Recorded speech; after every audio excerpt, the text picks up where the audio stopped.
Shout out to Kop-Ish. Shout out to Kopish, guys. Keep all the good work the up. two legends, Emil Heskey, Howard Gill. Can't get much better than that, guys. Yeah. You know what to do now. Like, comment, subscribe. I'm with legends, guys. Kopish. Yes, people, what's going on? We are back. It is Team Kopish, and there is a big topic on the agenda, and that is Liverpool have open talks with Feyenoord for Slot. This is news that kind of, I guess, broke 24 hours ago that he was the front runner. And we have a lot on today's show. We're going to speak about, obviously, what he's done at Feyenoord. We're going to speak about his playing style, whether we think he's the right, whether we think he's going to be the right person to take charge of Liverpool, and everything else. Drift, we only done a show about 24 hours ago. How are you feeling, bro? First of all, better than I did then. Yeah, better than I did then. All right, interesting. Bigger Ev in the chat as well. Smash the like button if you haven't already. You get me, and make sure you subscribe to Team Kopish, all that good stuff. It does really help the algorithm of these videos that we are trying to reach. For people that haven't seen our content. This is going to be one hell of a show. I'll tell you that, people. I've tried to do as best reach as I could have regarding the manager, same as Drift as well. So, yeah. So, Drift, Liverpool have open talks for is it Arne Slot? Arne Slot? Arnold? Arnie? We'll just say Slot, innit? Open talks for Slot. I'm gonna start calling him Schwarzenegger from now on. I know. He's the front runner, and it does look like Liverpool are close to agreeing some type of compensation fee because there's no release clause in his contract. There are rumors of Liverpool offering, I think, as things stand, around 6 or 7 mil, but apparently it's 9 to 10 mil that they're asking for. First and foremost, bro, what's your first reaction hearing all this news after only 24 hours is hearing that his name's in contention? I kind of knew it was the way we were going to go, if I'm being honest. You could smell it from yesterday, bro. We've both done a much deeper delve into all of the achievements and playing style and all of those kind of things. Yeah. Maybe some people haven't. For the people who haven't, they're panicking right now. For the people who haven't done any research on him, they're panicking right now because they're just thinking, who is this any you that you're telling me is about to be Liverpool manager? Kind of how I felt 48 hours ago. Now, 48 hours ago, I was like, what raw? We truly went from like caviar and fine dining, flying first class, to we have to get the bus, the mega bus, and McDonald's. Yeah, I hear that. You know what I'm saying? That's what it felt like, bro. Yeah. But if you research him, you'll understand why me and Matt are about to say some of the things that we're about to say. First and foremost, when I heard his name mentioned, I was like, what the hell are we doing? Like, seriously. And even now, I'm going to say, what it is, I'll explain to the people. I'm going to be very objective here. I don't want to do the Debbie Downer thing before something's even happened. I don't want to criticize someone before anything's even happened. What we're going to do, though, people, is we're going to have a debate. We're going to have a talk. I'm going to discuss with Drifty, and I'm going to discuss with you guys, and vice versa. We're here to have a discussion about what is going on at Liverpool and why it seems like they've chosen this manager. Regarding Arne Slot, obviously, he's at Feyenoord right now. I think they sit second in the league, if I'm not mistaken. They are 9 points behind PSV. I think PSV will win the league. Their record at Feyenoord right this season currently stands 22 wins in 30, 6 draws, only 2 losses, 77 goals scored, and 23 conceded, 72 points. And PSV are 81 points. They've only lost once and they've scored 95 goals. But you have to understand, PSV are definitely a bigger team and a better team, if we're being honest, than Feyenoord. So him doing that well with Feyenoord actually does speak volumes for him. If we want to get into Drift now, in regards to, do you want to get into how we well? Should I get into some statistical analysis regarding how his teams play compared to us this season, Manchester City and Arsenal? I'm gonna get a few statistics ready. Yeah. Get this ready. Hold on, people. I'm bigger Evan in the chat as well. Remember, we're here for a discussion. Like, this is what we're about. Where is it? Let me see. Is it this one? I've got to find it now. Give me 1 second, people.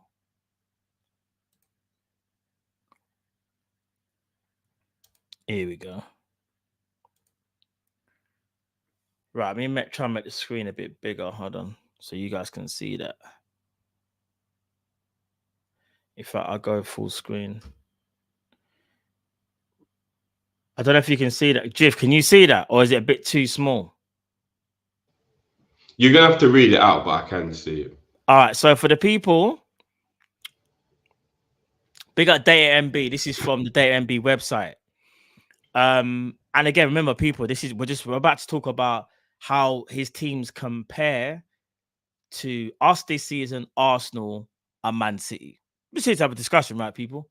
So for this season, in terms of goals scored, in the lead, it goes Liverpool at 97.7, then Man City at 96.9, then Feyenoord at 93.1, and Arsenal at 91.6. And when it says goals, it's also saying goals per 90. Even though I'm wondering how new this is, considering Arsenal did bang up Chelsea yesterday. So maybe this is a couple of days behind. I'm just saying. Next, I want to talk about attacking. And when it's talking about attacking, it's talking about shots per 90 and touches per 90 in the box, X per 90 as well. And as things stand right now, we are still top. Manchester City are top with 99.0. Then it's us at 98.4. And then Feyenoord at 97.1 and Arsenal at 86.2. Now, you have to bear in mind as well, people, we have to take this with a pinch of salt as well at the same time, because this is the Dutch league and I'm comparing it to the Premier League. And you can't compare the two leagues. It's more about what Feyenoord are doing in their league. But I'm trying to make some type of comparison in terms of how the team play, or how it looks like the manager likes his teams to play. Now, when it comes to possession, this is actually kind of interesting, because as things stand right now, but again, we've got to bear in mind that Feyenoord are still not the best team in the Dutch league. But as things stand right now, possession-wise, it goes Manchester City, then us, then Arsenal, then Feyenoord. But Feyenoord are not too far off. Now, this is where it gets really interesting. This stat, yeah, counters. Liverpool lead the way with 97.7. The closest is Arsenal with 30.5.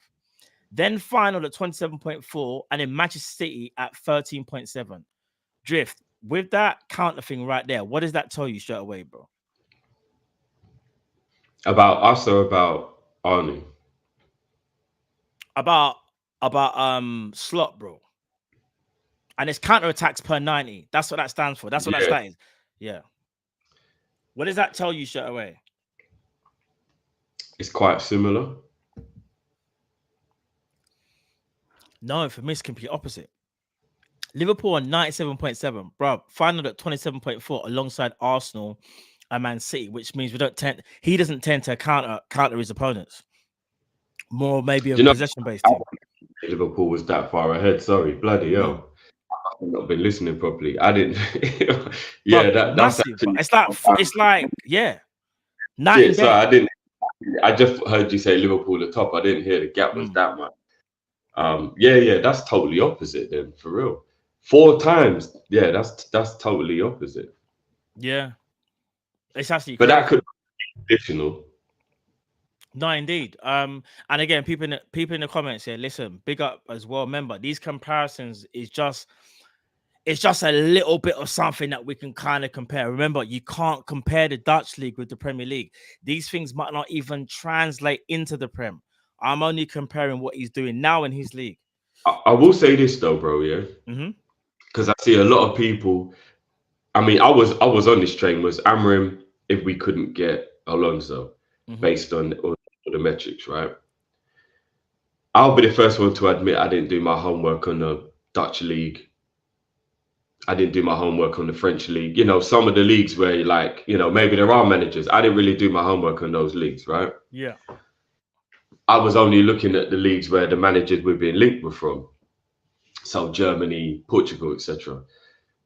The Dutch league is a much, well, maybe much is wrong to say, but it is a higher league than Portugal, and it's actually ranked higher than Portugal.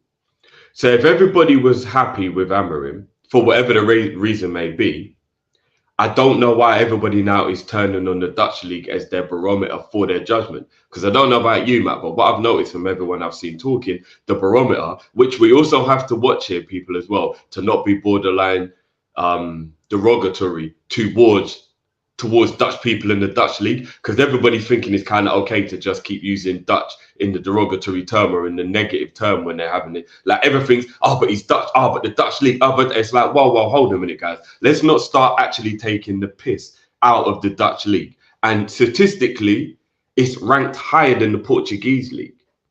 So if he's won the league that's higher than the Portuguese league, with Feyenoord, who's a team ranked lower than Sporting in Europe, then Slot's achievement should be seen as a better achievement than Amorim.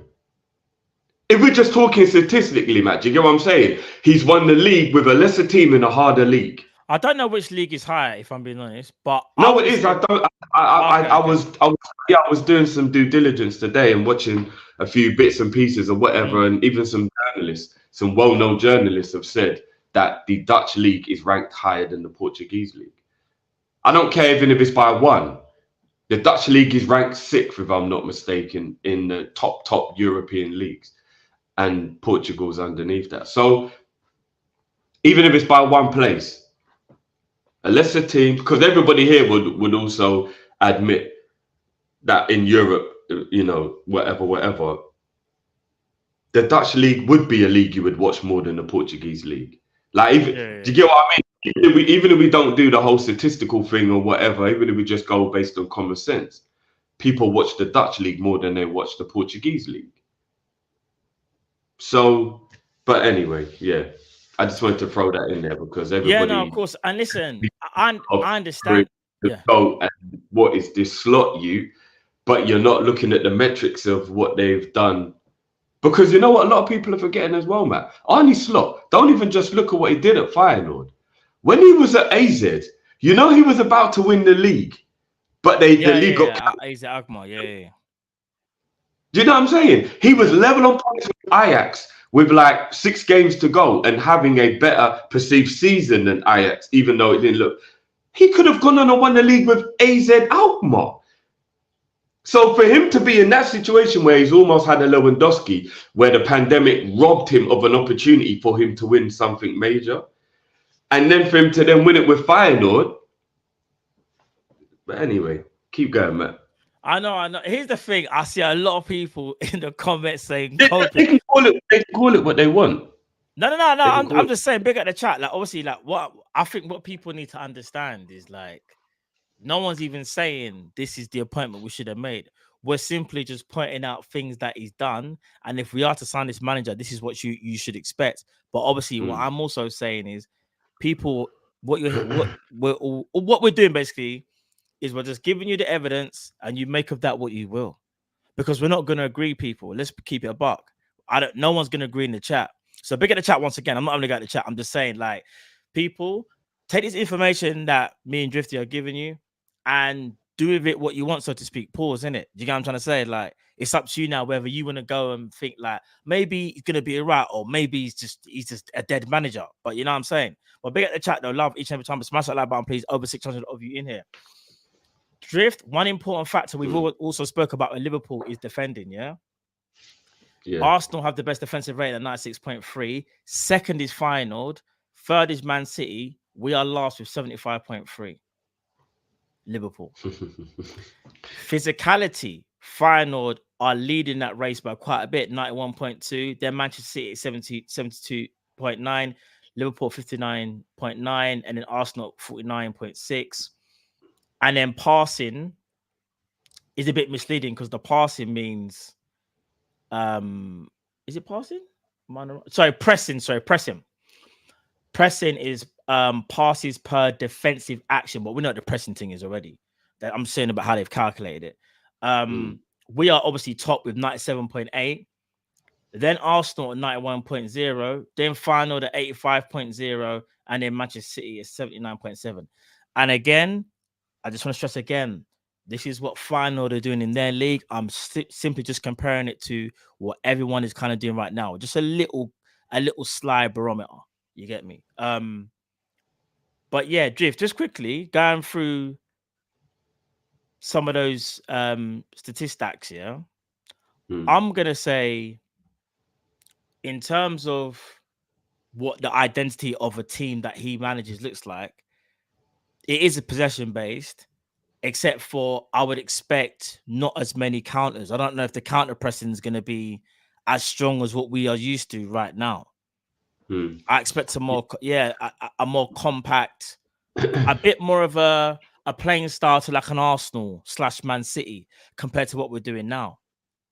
All right, so I listened to some Dutch journalists talk about him, and it wasn't even about Liverpool. Funny enough, this is a lot of the stuff that I was doing research on was from when Tottenham tried to sign him, because if anyone had been paying attention, he was actually Tottenham's main target last summer, but he rejected them, which kind of maybe is a good thing, because maybe he's thinking, you know, he's a higher level than Tottenham. Jurgen Klopp plays heavy metal football. Arne is described as crazy, sexy football. And that's where there are some similarities, but his style of football apparently is way more beautiful than Klopp's. To go as far, they went as far as to say that Arne Slot is so highly recommended and so highly thought of within Dutch football that he has been regarded as the best product of management for decades to come out of Holland. Now, this is the Dutch people speaking about their own. Did they say that about Ten Hag? I'm asking. No, they didn't. No, they didn't. He has been renowned, bro. He is so good within what Dutch football believe and what he's achieved and how well he plays. Yeah. He's been given a Premier League wage in the Dutch league. It's the highest wage ever given to a manager in the history of the league, because that is how highly rated he is. And Feyenoord knew that was the only way to be able to hold on to him. He's on the equivalent of like 4.5 to 4.8 million pounds, which is Premier League level wages. Nobody gets that over there. That is how big in the game he's thought of. So a lot of us are doing it because I've never heard of him, blah, blah, blah. Remember, Ten Hag was a bit of a flavour of the month. You get these things. Look what's going on with the Zerbi right now. Sometimes, and if you get hyped up enough, you can become big and people can think you're better than you actually are. But if you don't have any hype behind you, do you know what I'm saying? And Postecoglou had no hype. In fact, they were getting bantered for it. And everybody here has to sit here and hold that humble pie who was having a go at Ten Hag, Ange, because all he done is been Celtic manager. Everyone in there knows he's a top manager now. Everyone there knows if he's backed, they will win things at Spurs. And everyone here would probably also take Postecoglou as a predecessor to Klopp. So all we have to do is we have to look at certain things and we have to think about it. Because you weren't hyped, because you weren't flavour of the month, that don't mean he ain't good. And if he's looked at this high with this high regard, we're gonna have to pay 10 million probably to get him as well. Yeah, about that. Yeah. And hard comparisons. Let's not do that. We spoke about this earlier, Matt, offline. Let's not do this, man. First of all, protect bald men, yeah? Because I don't know why we're the only species of humans where, you know what I mean? Where we just get just for me. We aren't protected even remote. You know what we're like? We're like flipping. I just see people say they just don't want a ball manager though. It's mad. Yeah, no one cares about great white sharks. You know what I'm saying? We're like an endangered species almost. Everyone's just going bam, bam, bam, bam, bam. He's bald. He's bald. Look, I don't care about being bald, so it doesn't upset me. But what about the men who it does upset? So let's stop doing that, yeah? Because we start talking about people's gene size and all these kind of things, man will get done. You're cancelled out here. Stop talking about bald men. Anyway. We got a coach, he's saying Professor Xavier. Anyway, back to what I was... Stop trying to make me laugh, bro. This ain't a laughing matter right now. Back to what I was saying before. Yeah, sorry, go on. Old men, right? If you look at the difference in Ten Hag and him, they don't play similar football. And not only that, they don't play similar style of football. Ten Hag hasn't got the cojones. That's the main part. He really don't have the balls to do. You watch him doing it right now. Rashford isn't playing well. The man's still playing him because he ain't got the balls to drop him. From what I've seen of Slot, he's militant, but he's got personality. Ten Hag don't have no personality. Me and Cal had a big argument about, not argument, but we had a big discussion about this. I believe character is one of the most important jobs, things to have in the Liverpool job. You can't come here and be uncharismatic, boring. I don't want to hear what you have to say.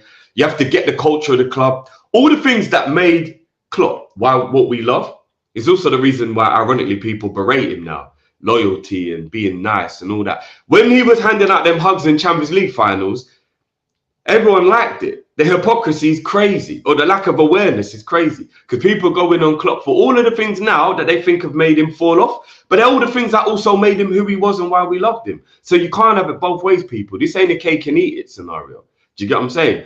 And this brother's got the cojones and he has the personality to be a Liverpool manager.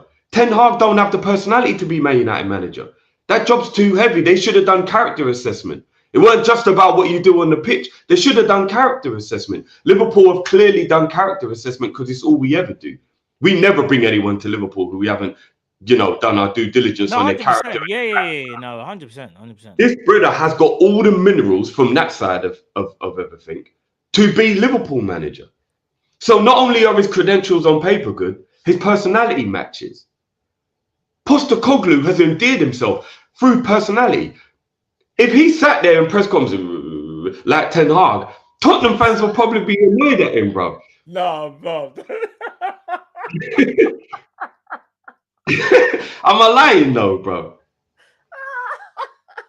I'm a lying. Malfunction out here. Man said, ain't that what it sounds like when Ten Hag's talking? Yeah. No, it does. That when Ten Hag's talking, I can't even hear what he's saying, blood. Do you know what I'm saying? Hey, bro, I'm not gonna lie. That killed me.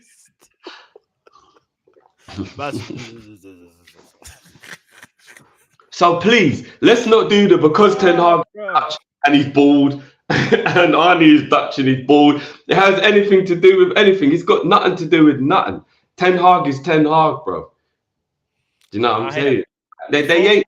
They're not the same. Oh, go and watch a couple of the press conferences from this guy. He's endearing. I'm not even gonna lie, bro. He's got the type of personality. I want to hear what he's got to say. He can handle the media.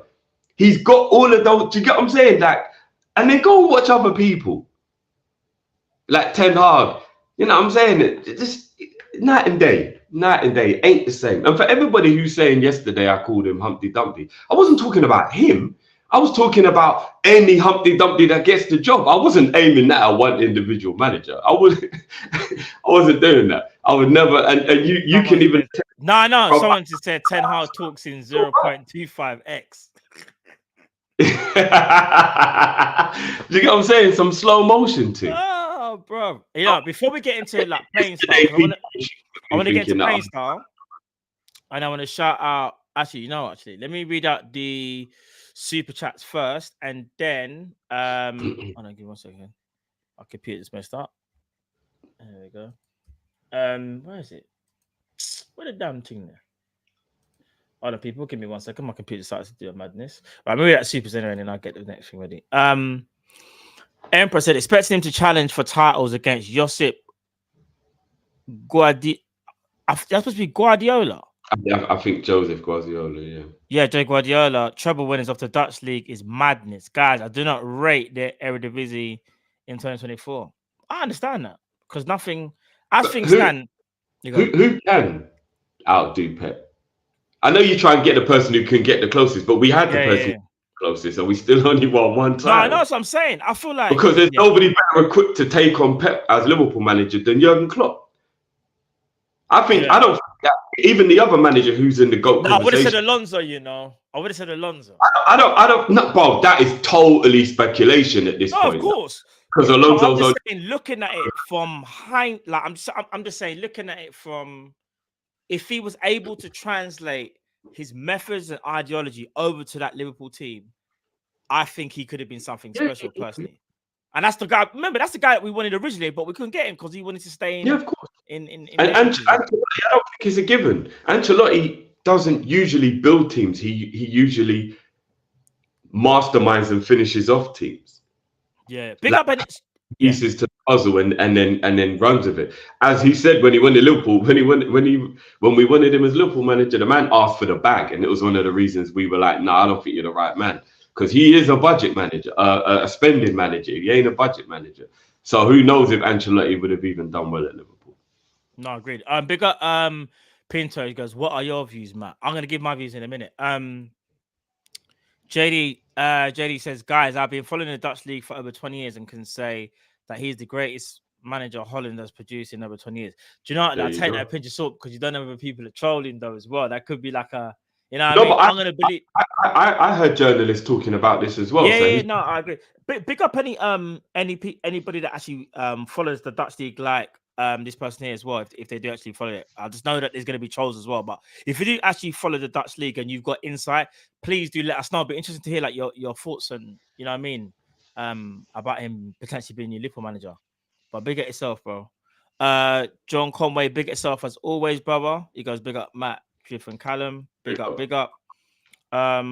Yo, what's good? B-Tech Deserby, he's in his possession of ball stuff are better than Klopp, especially where build up. Passing sequences is concerned, out of possession, he okay. So he's trying to say he's B-Tech Deserby in possession of the ball stuff better than Klopp, especially with the build up, but the passing sequence is concerned. Out of possession is okay. Okay, so he's like this 50-50. What I would say to Yo is, what has Deserby achieved for Slot to be a B-Tech Deserby? Because the last time... Let's not go into that again, bro. Why? Slot is a league winner and Deserby isn't. So I just... with Deserby and... Listen. Deserby. You see all this Slot news, yeah? Let me quickly just say it as well. Actually, I'll say after I read it at Supers and then I'll get into the thing. I'll say my opinion properly. Mm-hmm. And Makuma, Drifty, blame Eric Ten Haram. Gave bald man a bad name in management, you know. I hear that. He did for real. Singh says, yes, Drift, from Jabi to LFC, slot out, you know. Mad thing. Man, a slot out already. Man hasn't even... By the way, I just like that. Even though I'm just being completely level-headed with the conversation, my sabbatical is still impending. Like, I don't want anyone to think I'm not going on holiday. Oh, I don't know if Matt's back on board, but Cal may need strong shoulders to carry the show by himself while I'm on sabbatical. Because don't get it twisted. And for anyone, this is Sarsaparilla, by the way. Shout out my Sarsaparilla gang. I don't drink during the day. Do you know what I was going to say? This is what I'm going to say, yeah? Regarding Slot, he's not my number one choice. He's not my preferred choice. If I'm being realistic, as much as I'm going to talk about the positives that I can think about looking at what he's done, I'm still surprised Liverpool are going for him. I understand it, but I'm still surprised. And I'll tell you why. On paper, he does look good on paper. But then you've got to translate that over to a bigger club. You've got to translate that over to a bigger fan base. You've also got to understand expectations are going to be completely different. You're not going to be the underdog anymore. you could ask yourself why Liverpool, why FSG, why Michael Edwards didn't go for a manager who you could arguably say has more credentials in a higher league, even though you rightly said, Drift, the Dutch league, whether it's higher or lower than Portugal, they're in that kind of same category. Couldn't it have been someone maybe? Them strings. Yeah, but what I'm saying is like we're supposed to be one of the biggest clubs in the world, and I'm not trying to say this is necessarily going to be the worst appointment ever, but I can understand why people are thinking this is just kind of like going through a Brendan Rodgers type thing, where it's like, even though Brendan Rodgers didn't win a title, to give props to Slot, Slot's won something. He has won a title with Feyenoord. He actually has. Whereas Brendan Rodgers didn't win anything. I'm just a little bit baffled in terms of the direction. And the reason why I said the direct, someone said Matt Fabrizio. Oh, Lord. I bet it's done, in it. The deal is done, in it. I'm going to check it now, people, and I'll give you the breaking news if it's done. I'm going to check right now. Hold on. I was just getting into... Hold on. What does he say? Liverpool... You know, so let me bring it up on the screen. I'll bring it up on the screen for the people then.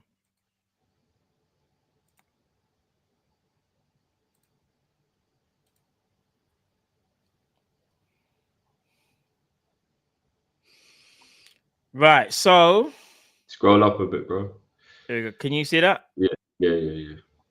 Let me try and go full screen with this one as well. Still, right. It says Liverpool are already discussing contract terms with Arne Slot, represented by Rafaela Pimenta. Sorry, no issues as he's super keen. He's given his green light to the move on Tuesday after initial positive contract. Meanwhile, LSE discussing compensation with Feyenoord. So this deal is heavily about to happen. It seems it's only a matter of time before Arne Slot is the new Liverpool manager. Make of that what you will, people. Man said not the umbrella, you know. It's mad still.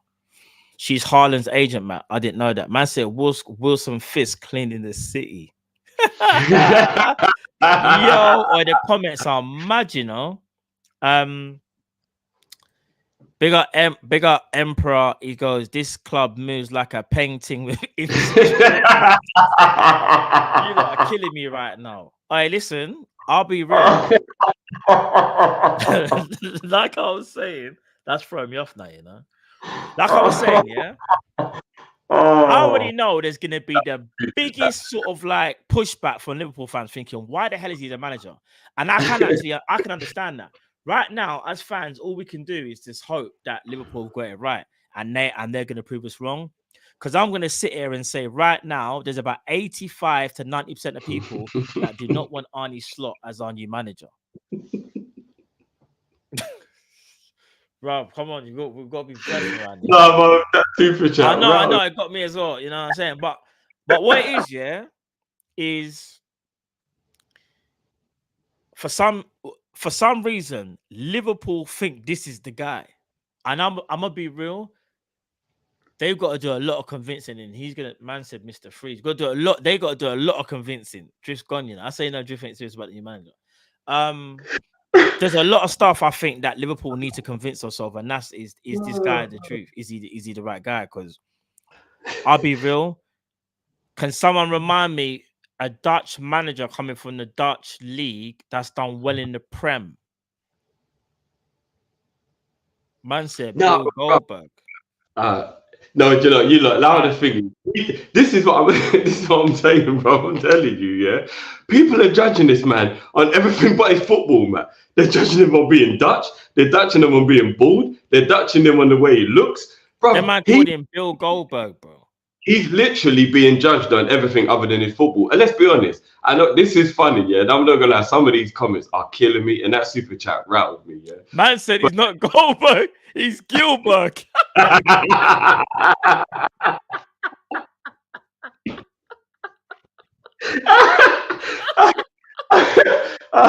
lot. No, you lot. You're taking them. You're not taking the piss. No, but all jokes aside, this is a childish way. The jokes are funny, But we got to get serious jokes here. are elite, This is yeah, a very jokes are childish way you can judge him on his looks and all this stuff and his name and all this. Yeah, but in England, his name's a bit of a madness. Yes, I get it. Madness. I can't lie. Yeah, it's a bit of a madness. It's a bit of a madness. Yeah, you're tight. That's madness. I can't lie. You really care about all that? Like, you know what I mean? Come on, man. That's childish. At the end of the day, it's funny for a second, but let's get real. Of course. Like, all jokes aside, listen, But that's what he. They're not gonna stop though. The people that are not gonna. You can see the comments.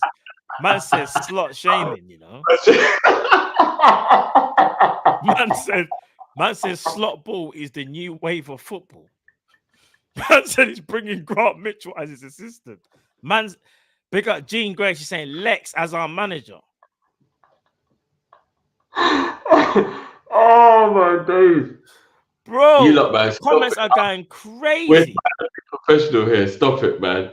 Fucking hell, you lot, man. Stop it. Nah. We're trying to be. Do you know how much process work that Matt put into this show, and you lot are just making. There's so much stuff I ain't even gone through yet, bro. I ain't even scratched the surface yet. Nah, you lot need to. Nah, I hear the jokes, and I know the jokes won't stop until he wins. Till he wins something. Because I know unless he wins something, you lot are going crazy. No, it's the big show.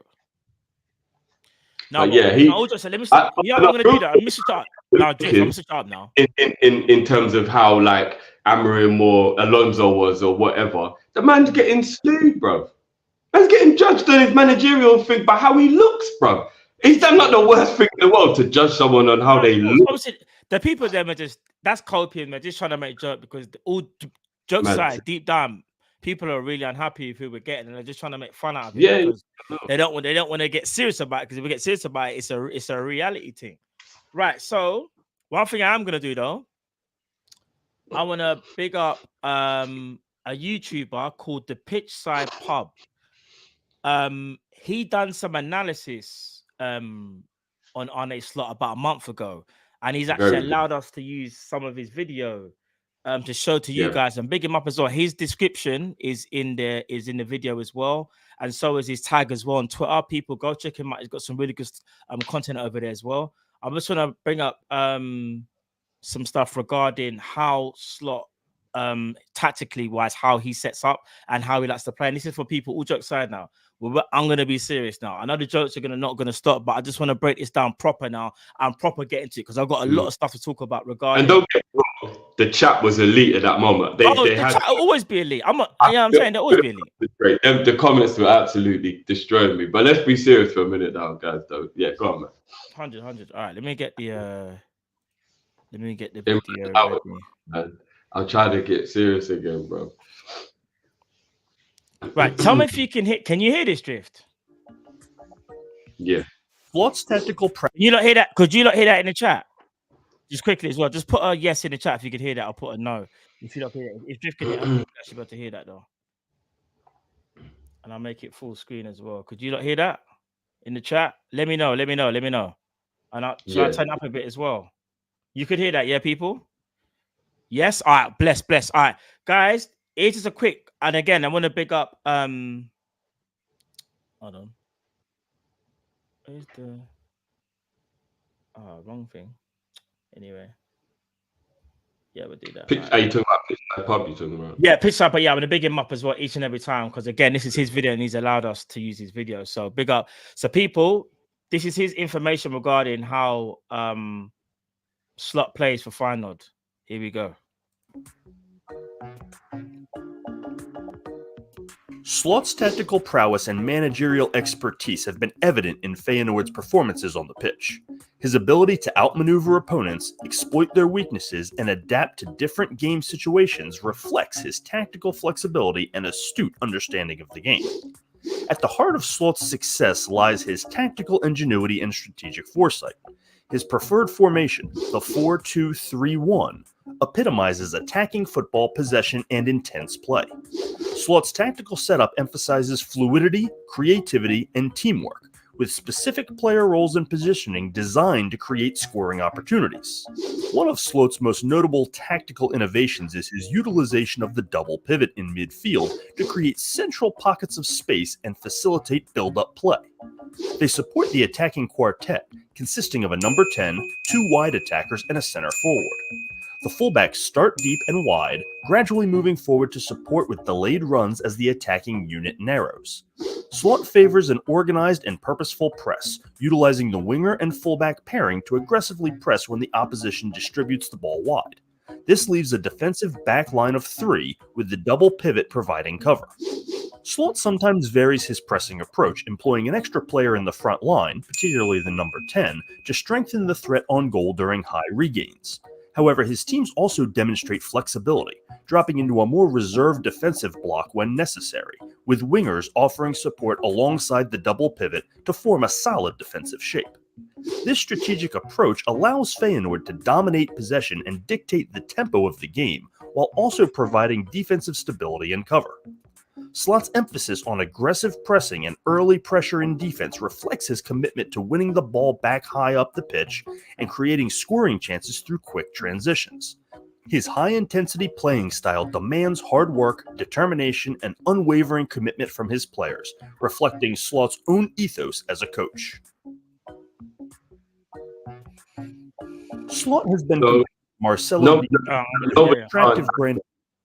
From what they just heard there, that he doesn't play a style of football that we all like and a style of football that we would be okay with. A lot of people have been calling for Klopp to play 4-2-3-1 on a permanent basis. He plays 4-2-3-1, so he plays a formation that a lot of the people wanna see. I would be. Here's the thing. I want to know if people are actually doing their due diligence, if they're actually researching, if they're actually doing what you and me have done for the last 48 hours, where we've been not doing the whole and learning from our mistakes and not judging. Prime example, Endo. Endo, other than the few games after his injury recently, was pretty much impeccable, and one of the reasons we're in a title race. Super exceeded everybody's expectations, and he's been a brilliant signing. What did we do when we first heard he was coming to Liverpool, though? Myself included, everybody went, what the fuck is this? Because we all wanted Caicedo, we all wanted Rodri, we all wanted that, right? This guy hasn't even been given the job like officially yet, but we know it's probably going to happen. Not even officially yet. And everybody's just already angry because he's not the fashionable, stylish signing. Are there other managers I would prefer? Yes. But I've actually done my homework on this guy. And I'm not going to lie. On paper, he's better than Amorim. On paper. And I when would you have say took Amorim, do you think because of the players that we have right now fit the system, the 4-2-3 better than the 3-4-3? I just do a comparison on the type of football, the tactical playing style, achievements, the way he's regarded. Like when I put all of that into perspective, I actually think that he's better than Amorim. But he's not the flavour of the month like Amorim. So that will be why a lot of people would from this point on, when it's a choice out of the two, will lean towards Amorim. And I'm not even saying Amorim isn't better. Like, because I probably would still take Amorim if it was my choice. But the point I'm making is, on paper, this guy is in a mug. It's not like we're getting any OU and we're like, yo, what is going on with this guy's credentials? Because I'll be honest with you, the way De Zerbi has done well at Brighton is why everybody's enjoying his football or whatever. But before he came to the Premier League, nobody would have wanted De Zerbi. In fact, there'd be an actual, there'll be backlash right now if we heard De Zerbi was taking over pre-Brighton. But obviously he was still the same manager pre-Brighton, right? That's why that's what you mean. Yeah. Yeah, what I'm saying, bro. Like pre-Brighton, De Zerbi was still the same manager he is now. But if he'd have been coming to Liverpool, people would have lost their shit. What, Sassuolo to Liverpool? You see all these comments? Bro, it would have been the wildest comment section you've ever seen in your life. Arne Slot is ahead of De Zerbi in terms of the development before taking that move to the Premier League. So why can't he come here and be a revelation? Why would the majority of the fan base rather have De Zerbi than Slot? For what reason? I think what it is though, here's what I will say. No, but here's what I will say though. And again, I'm just trying to be objective. If Liverpool fans were expecting to get a manager from Sassuolo, rightly so, they will be annoyed because they'll be feeling like he hasn't done enough yet. But because that same manager has now gone to Brighton and in my opinion proved himself, there should be more of a liking to him being manager. So it sounds weird, yeah, but let's say like Slot went to the Prem and was say at Wolves, say he was the Wolves manager, right? I think people would be more likened to him because they would have seen a stint at him at a higher level. And not only that, he would have had that bit more experience in the Prem. Because what we're doing basically is we're getting a manager from a completely different league. And a lot of people are saying the league ain't good enough. So why is this manager good enough to then, how's that going to translate in the Prem? I think that's the argument. So, yeah. I'm not even saying there isn't some justification or some good reason to have that type of way of thinking, but is that not just Premier League snobbery? And is that not like a really outdated way to think of things? Because if that's the case, then an even worse league than the Dutch league is the Scottish league, all due respect. And everybody said, who cares what man's done at Celtic? What that dead league. And look what he's doing at Tottenham. Postecoglou. Everybody's reservation was based on he'd only been in the Australian league and he'd only been in the Scottish league. What the hell are those leagues? Good football's good football, man. Like, we can't always do this Premier League snobbery where we go, no.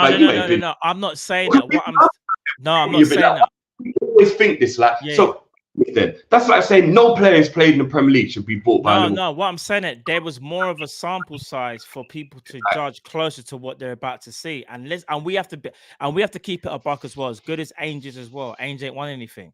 Ainge does play good football, but Ainge is a good manager, Juve. But we've also got to remember we are Liverpool, and no disrespect, we're not Spurs. So they can go down that route where you can give that manager maybe a lot more time to improve in X, Y, and Z. But I think what Liverpool fans are looking at is we want a continuation of something that's not going to drop us down too many levels. And what people are maybe worried about is that as good as this guy does look good on paper, they're thinking, is this really going to translate into a much higher league where obviously at the Dutch league, he's mainly up against PSV. Now, when he comes to Liverpool, which we expect him to do, he'll go up against a Manchester City, an Arsenal, a Chelsea if they decide to get it out together, a Man United if they decide to get it out together. Spurs will probably be there. Aston Villa will definitely be there. I think that's what it is. What we're saying is, on paper, if there was no names and someone just read out how playing style, statistics, whatever, he actually might look all right. But then you got to factor in the leagues. You have to factor that in. You have to, because to say that someone's going to go from a lower league to a higher league just because they've got great statistics and great know-how doesn't always work. And that will be a lot of Liverpool fans worry. Is this going to work? And it's not even about Prem bias. It's just more about what can he translate everything that he's learned at Feyenoord to Liverpool? Even managing, and again, because I think if he's going to be brought in, I think he'll be more likely to be like a coach more so than a manager, from what I'm led to believe as well. Like, can he even? Is he if he's just a coach? Who's going to do the managing? Can he manage those like big personalities? No. You're called head coach, but but you still got to manage if that. And now you're more on the coaching side, but you still got to manage it. That's what I'm trying to say. Like, was a head guy. That's what he. But like again, I agree with people that there should be some trepidation and it's not a guarantee. I agree with all of that. There's no part of me that disagrees I'm just being with objective, that. I'm just asking because you can't. You got to show both sides. I'm not like, this guy's gonna be sensational. Like, I'm also very skeptical and I'm worried and all of those things. But what people also need to understand is that metric was the same for all of the managers we were going to go for. The least risk felt like Xabi Alonso. But at the same time, there was still a risk factor with all of them. Xabi Alonso's got 1.5 years of management at the top level, and then he's going to be Liverpool manager. That was still some form of skepticism, whether he could deal with that, step up, etc., etc. At Leverkusen, where there's no pressure, where there's no failure, everything is seen as success that he does. Whereas at Liverpool, if he's not winning, he's seen as whatever, all of that. But then you have to flip. You have to flip it. You also have to think, well, even though the German league now may have a better reputation, at the time when we got Jurgen Klopp, the German league didn't have a good reputation. Nobody was saying any German managers had been successful in the Premier League. All these things change. You can have somebody who's different, changes the way people think, is the outlier, whatever. So people keep going, oh, Dutch this, Dutch that. What if this guy's different? We can't just put them all in the same bracket. All these managers are the same because they all come from this country. Like, you know what I mean? I just think that's going too far. Give the man a chance and understand why he's being appointed. And if it doesn't work, it doesn't work. We're all here in the same boat. We want Liverpool to be successful. We all want Liverpool to be successful. But another thing as well, because things just keep coming back to me. I like the fact that this guy's got the cojones to want the Liverpool job. For the last couple of days, we've been speaking about what is it? Are people shook? A lot of people have been speculating that Xabi Alonso is one of two things. He wants the Real Madrid job, or he's too shook to be Liverpool manager. If he's too shook to be Liverpool manager, I don't want anyone here who's too shook to be Liverpool manager. Amorim, what if he's pricing himself out of the market because he really don't want to admit he's shook to take the job?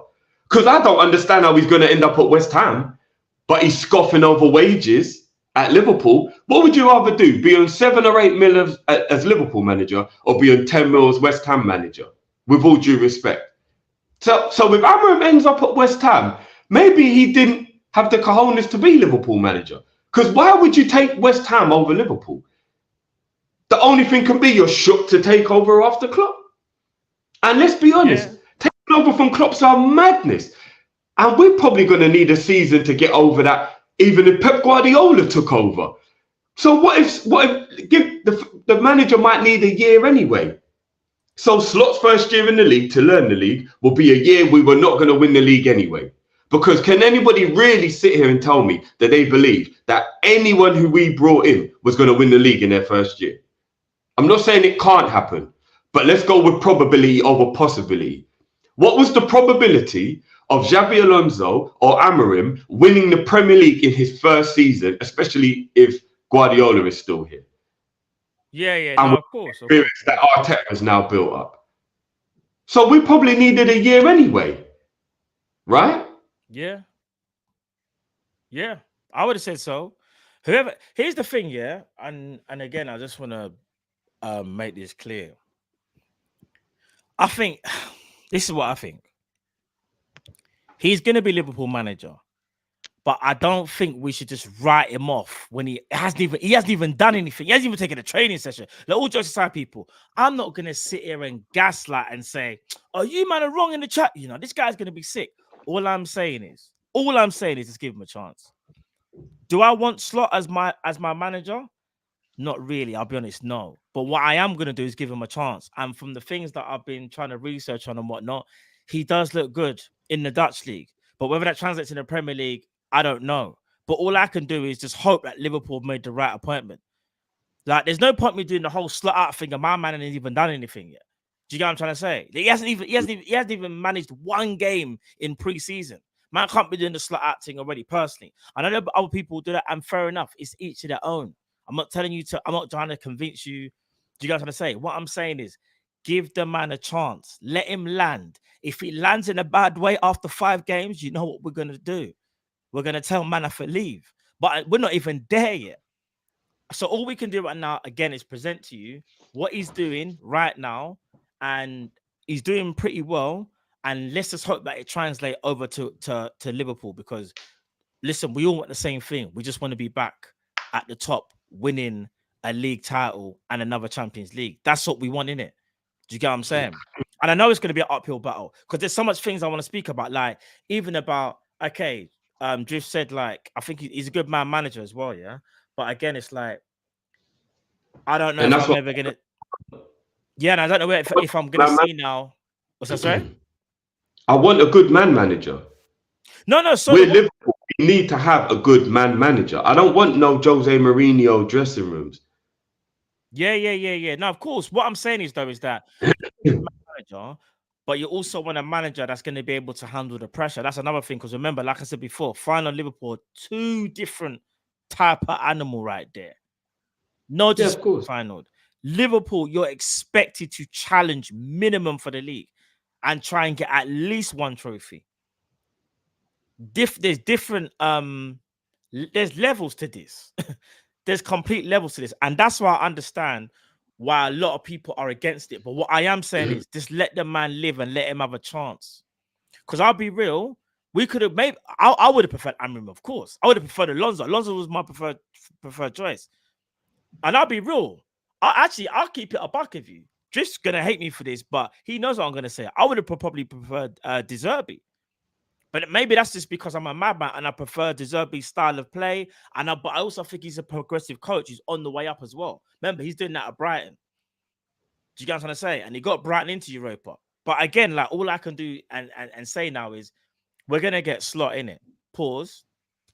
But all we can do is support him. Because once he gets into that dugout, but let's not do the whole Slot acting and I haven't even done anything yet. Because I'll be real with you. He's still a human being at the end of the day, and it's not going to be nice for anybody to walk into a job and just know that everyone's against you. But that's why you got to have a strong mindset as well. I will say that. Do you get what I'm saying? And it is a risk. Don't get me wrong, it's a risk. But then De Zerbi would be a risk as well, to be honest. As much as I would rather De Zerbi, he'll be a risk. Umar Emery, if I'm not mistaken, he signed a new deal. So he's off the table. Emery signed an extension. So yeah. What I'm saying is people just give him a chance. I'm not saying he's the guy to lead us to the promised man, but I'm just saying give man a chance, isn't it? That's all we can do. Do you get me? So, but yeah, give me 2 minutes, people. I'll be back. 1 second, people. Just give me 2 minutes, Drift, yeah? Give me 2 minutes. Yeah. Look, it's all about making sure that we have an understanding here, people. After Klopp leaves, it is going to be downhill until it maybe starts to go back uphill. That's just going to be something people are going to have to deal with. There's no point anybody getting delusional, carried away, being, overly pessimistic, optimistic, like that toxic positivity. Don't do any of that to yourself. Next year will not be a year we win anything. It will be all about adapting to new everything. New control over the club, new management, new coaching staff, everything at the club except for the ownership and the dinner ladies is changing at Liverpool. We have to understand. It ain't just going to be smooth sailing, boom, we just keep winning, keep being a good team straight away. If it happens, it's a pure miracle. But let's go with probability over possibility. Because that's the way we have to assess it if we're being logical. The probability is it's going to be a drop-off next year. Get used to it, man. We can't be angry at who comes in. Crazy thing is, none of the managers we've been linked with are guaranteed success. None of them. So I don't get, I don't know. Like I said, man, Amorim, good manager. Alonso looks like a great manager in the making. But there's no guarantee that they would have come in and straight away they would have won something with Liverpool. Like, I don't know, man. I don't know. It's crazy.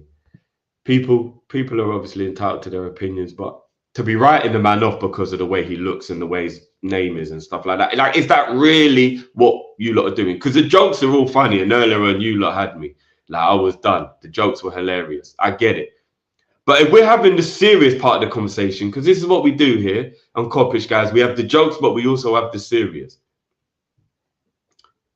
The way he looks, the fact that he's bald, the fact that he's done, are these actually the reasons why people are judging him? Let's just be serious for a minute, guys. Like, put all the jokes to one side for a minute. We can do the joking later. Is this the reason why he's being judged? Because he's Dutch? because he's bald, because of the way he looks. Like, is this the way he's been judged? Because I've heard nobody talk about his football. I've heard nobody talk about his football, and that's what matters. That's what matters. So why is Amram's football better than Arnie's?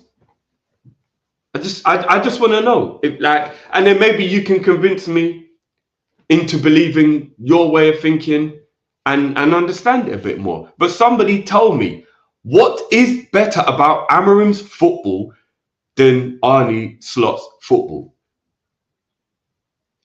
And please stop comparing them to Ten Hag. The only thing they have in common is they're both Dutch and they're both bald. And again, that means they're being judged on something that's got absolutely nothing to do with football.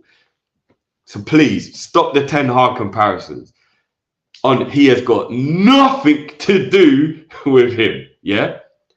What is better about Amarim's football than Arne Slot? People, just let me know. Even if it's in the comments after this show, what is better about it? Because when it was Amarim, everybody seemed on board, and now it's Arne, and nobody seems on board. I see a few people who are on board, but the overwhelming majority are like, what the hell is this? So that's all I want to know. I just want to know. I mean, Pete, you're saying Amarim has won more. Has he? I think if he wins the league this year, yes, he will. But from what I'm aware of, to this point, they've both won a League Cup and they've both won a league title. So I think, yeah, Amarim overtakes him from winning this year. But up until this point, they've won the same amount of stuff. I don't know. Let me hit up a couple of these supers while I wait for Matt to come back. ZZ. No pedigree, no vibes, no aura. This is depressing. No, ZZ. You have to research. You have to. With all due respect, you have to research the guy.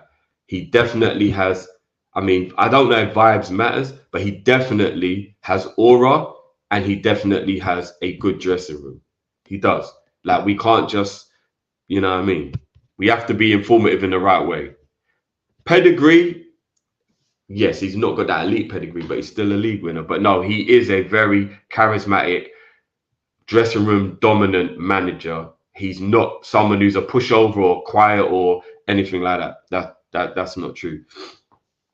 The Emperor, he's taken after Klopp. Him taking over after Klopp is brave of him. I will support him 100%. I think I said something about this earlier. He's got the cojones to actually take the job that it seems like not many people have got the balls to take. Being Liverpool manager is hard enough as it is in regards to the pressure of the fans and the expectation and all of the stuff that comes with it, right? But to follow Klopp and be Liverpool manager, it's gonna take a man, you know what I mean, who's about it. And a couple of these people don't seem like they're about it. We'll see what happens in the future with some of these other managers. Like I said, I ain't having none of this. If Amarim rocks up at West Ham next season, he never had the bottle to take the Liverpool job. I don't want to hear no one tell me Liverpool didn't want him. I don't want to hear nobody tell me that he was asking for money and it was the money why he didn't come and all that stuff. I don't want to hear none of that. If he is West Ham manager next season, he didn't have the bottle to be Liverpool manager. I'm sorry. There's absolutely no way anyone's convincing me any other way. If he stays at Sporting, fair enough. Then I can say, you know what, it might have been the negotiations that went wrong. If he goes West Ham, there you go. You get your answer. Big up Rohan. I don't know if you was meant to say something or if you're just bringing in a super. Big up yourself either way though, Rohan. Just write in the normal chat if you did mean to put something, but big up yourself, bro. Big up Pimp every time. Says, to be honest, fan base reaching without knowing squat about him. Tactical era of instant gratification fans. Yeah, I hear you, bro. He's part of Edward's new plant structure. Do better, people. And that's another thing I was saying earlier on. I said it a little bit tongue in cheek. I don't think Matt actually heard me when I said it. Edwards, like I like Edwards, of course I do, but like I was part of the people that was like, right, is bringing him back and giving him all this power a good idea? Like, remember, this is a man who left the club because of a power struggle, and we're bringing him back to give him all the power. Is that somebody who's a bit egotistical? Is that somebody who's a bit, you know, power mad? And again, I do love Edwards and everything he's done. He's a Liverpool legend for what he's achieved so far. But I said it, it's a lot of power to give one man. So, and whoever's the manager now, Edwards is pretty much the reason why. Even if people want to bring in the sporting director was assigned by Edwards. So therefore, whatever the decision is made is down to that. You lot all said the best decision was to bring Edwards back. Then you have to also take this as a consequence of that. Rock with it. Let's not do that now, people. All right. So where we at, Driv? Where we at? Where we at? Just a couple more. I said a lot while he's gone. I'm not even gonna lie. Okay, fair play. Amit just become a member. Sorry, he's a member for 1 month. Big up, appreciate that as always. Big up. It's Gaz, 10 hard talking. LL Cool J, control myself. I'm gonna have to go listen to that song now. Still, big up, Gaz. Pete says they are not too shook. They just don't want to work under such a tight budget and still have high expectations. Oh, FSG, yeah. Why can't we go with someone certified? Pete, that could be true. It could be that they're not scared to be Liverpool manager. It is more the restrictions. But are those restrictions not what we always said made Klopp the best Liverpool manager? I've heard people saying Klopp isn't the best Liverpool manager recently. Like, it is good he's going and all this stuff. I don't know. Shakalaka says, Arne song and slot machine song for the summer loading.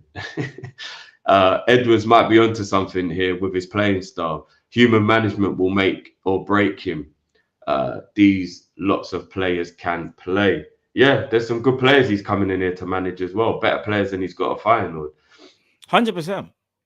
The red guy, this is actually making me ashamed right now with the Slot reaction. Wanting a guy out before he's even signed a contract. This isn't Mourinho.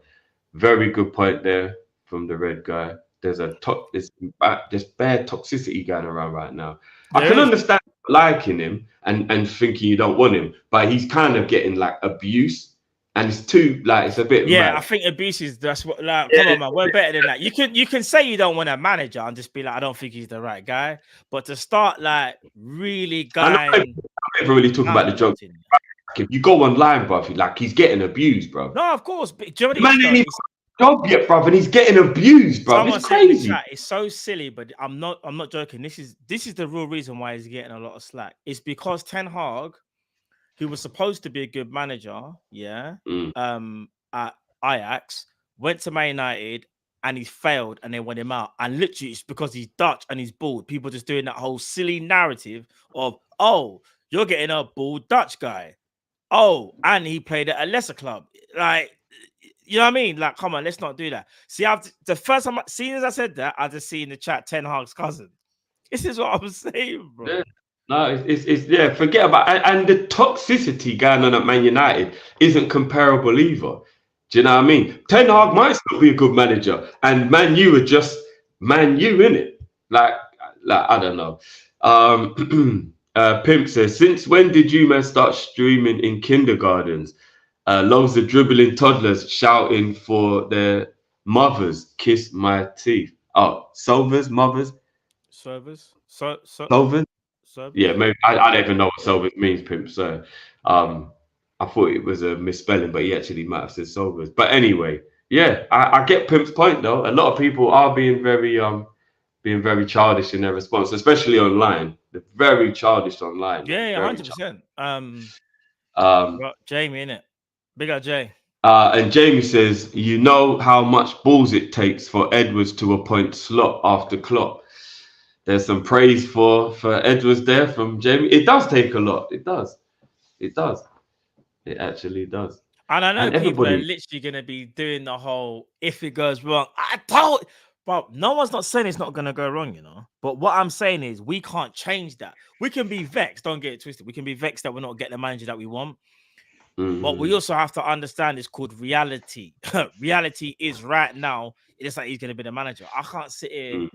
If I can't even say for a whole next season, he might not even be here next season, but for a whole season, who knows? We don't know how that's going to turn out. And by the way, I want to clarify as well for people in the back who have to be listening. Yesterday, I did not call anybody Humpty Dumpty in particular. I said we can end up with any Humpty Dumpty.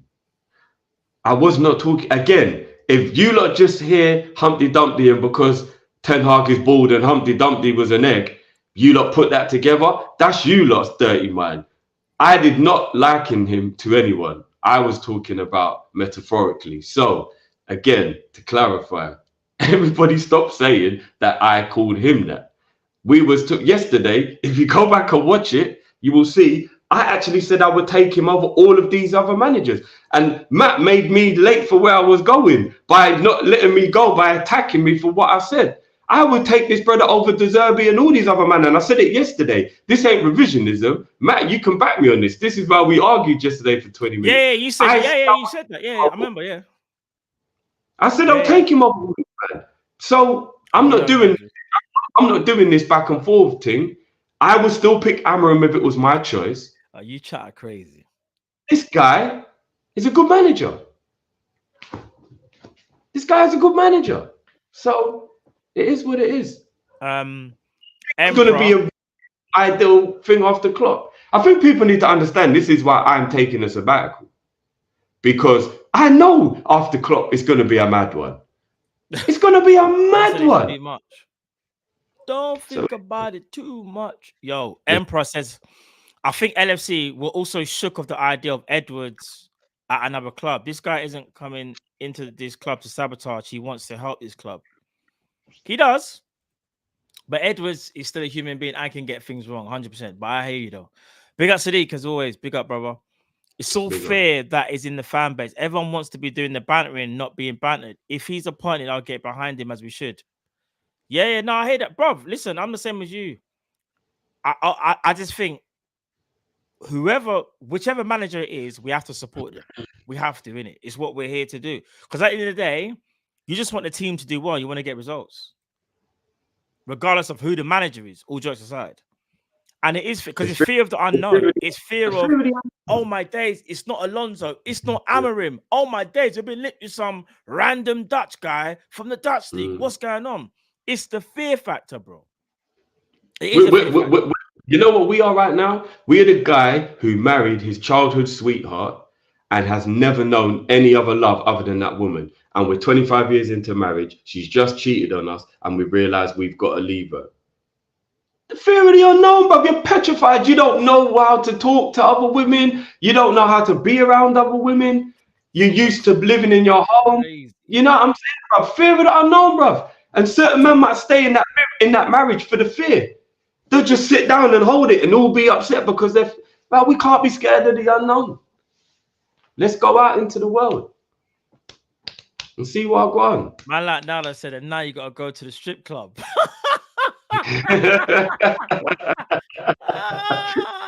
Bro, you lot elite. Big up G. I'm not gonna lie though. The chat is moving mad. Big up the chat each and every time. Listen, I just say, listen, you could be against the manager, so to speak, or the incoming manager. But still, man, just support him, man. He's gonna need all the support he can get because right now it's looking mad. All right, let's just talk about the way his style of football. And just quickly, I've just got a little bit of an extract from Paul Joyce's article. And he says, Slot's teams play attacking, possession, dominant, high-pressing football. Yet Feyenoord also boasts arguably the best defence in the division.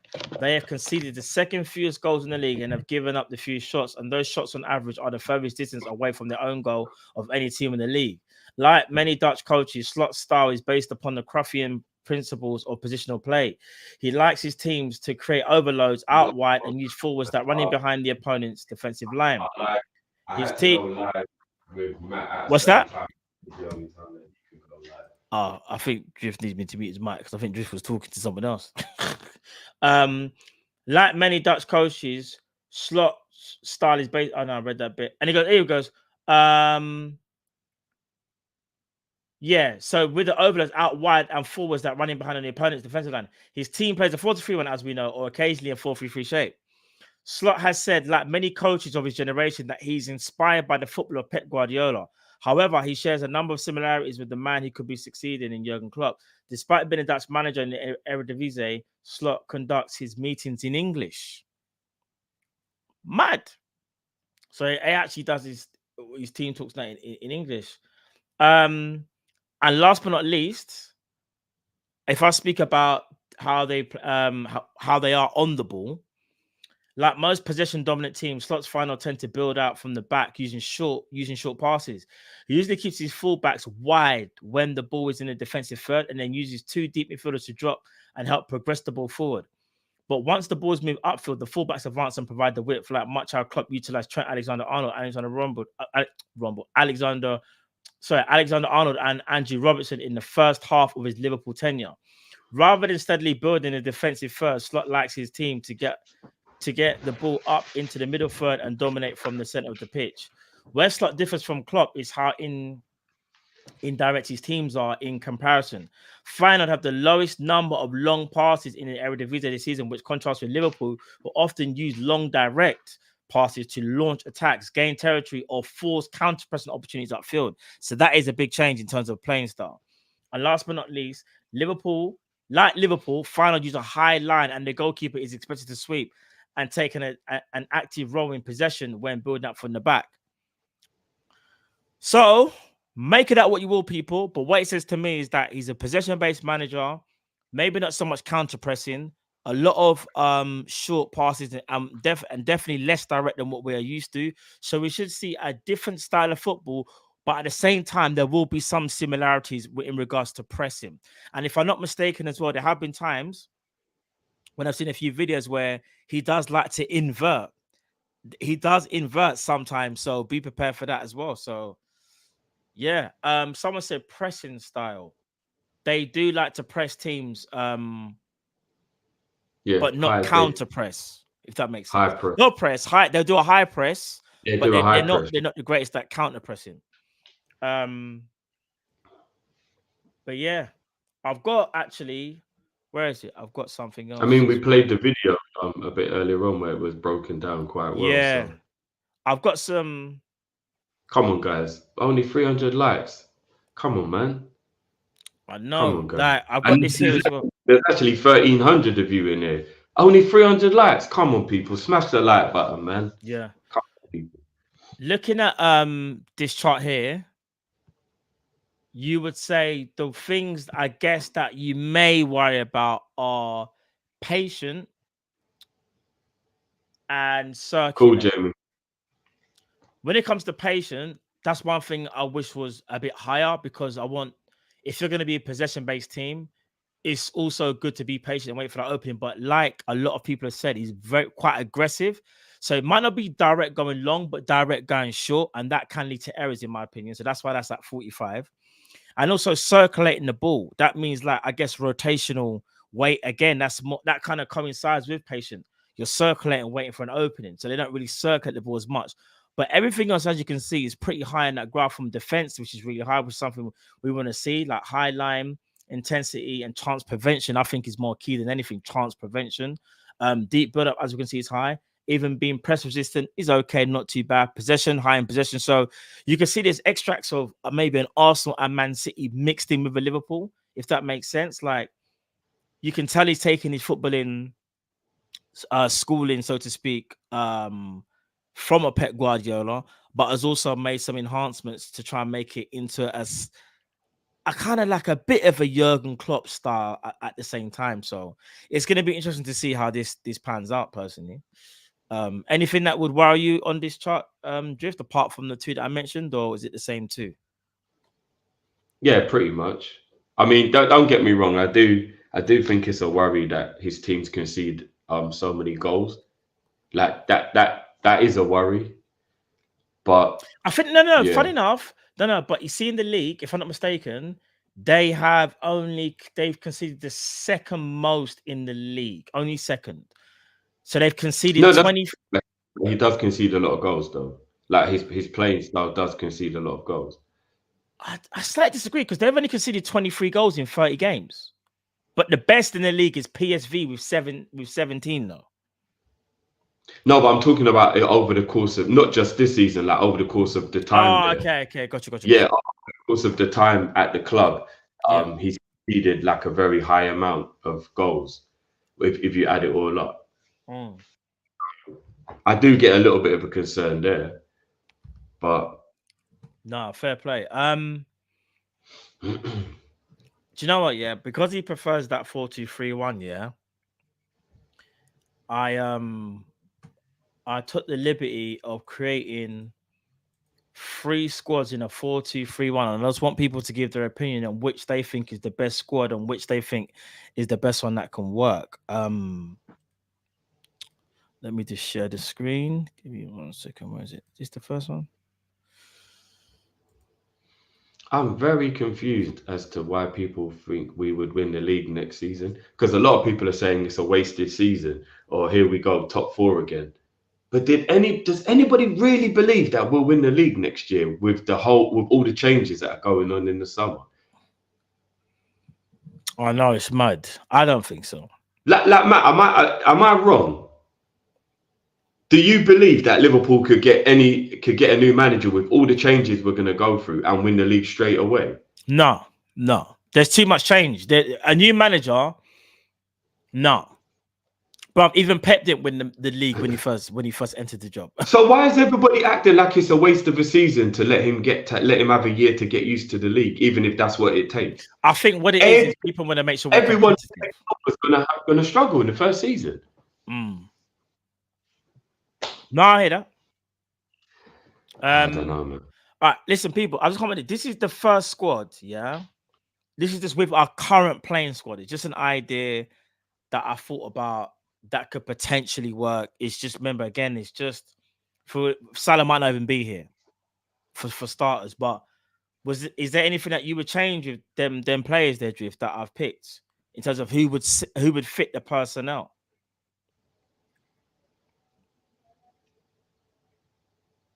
No, I like that team. Yeah? Yeah, I'd maybe... You can move things around. You can move things around, obviously, based on... Are there other players in your different formations? Or... Yeah, all right. So remember this team there, yeah? Remember that team there, yeah? So the next team I'm going to show you is... Here's another one. But there's some adjustments because I think I've added in two players that I think maybe can you see this one? Hold on. So for this one here, I'll put in Kirkes from Bournemouth, who I think is pretty decent. I don't know if you know about Kirkes. Yeah. So I just made a couple of tweaks. Part of it, editing the 10. We've been linked with this Valera guy. We've been linked with him, and I've put in a Kirkes, but that could easily be Anthony Robinson as well from Fulham. I think I've got him in the next lineup. But what do you think about this one? Would you prefer this one or the first one? Well, I prefer the first one. Yeah, you prefer the first one. All right. What's this now? And I've got another lineup. There's a few tweaks that I would make. Yeah. All right, cool.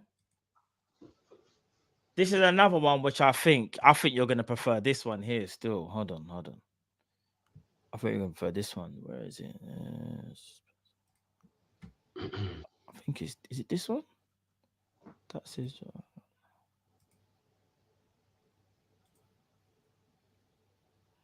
All right. What do you now think of this one?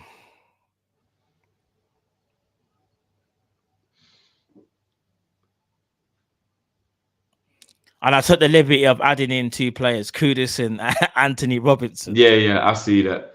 I prefer this one, but it depends. Now, see, Soberslai's now playing where one of my tweaks would have been. In the 10. get the best out of him in that regard. But I also understand why he did Elliot, because Elliot playing in the 10 would get the Yeah, I'm best out of just him. different lineups. Yeah, Yeah. I'm saying just different. Yeah. I think in the 10 or as a support striker is where Mo can play from next season onwards.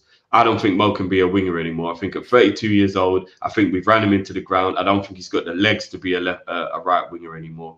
I think he needs to be moved centrally. And so there is that option as well.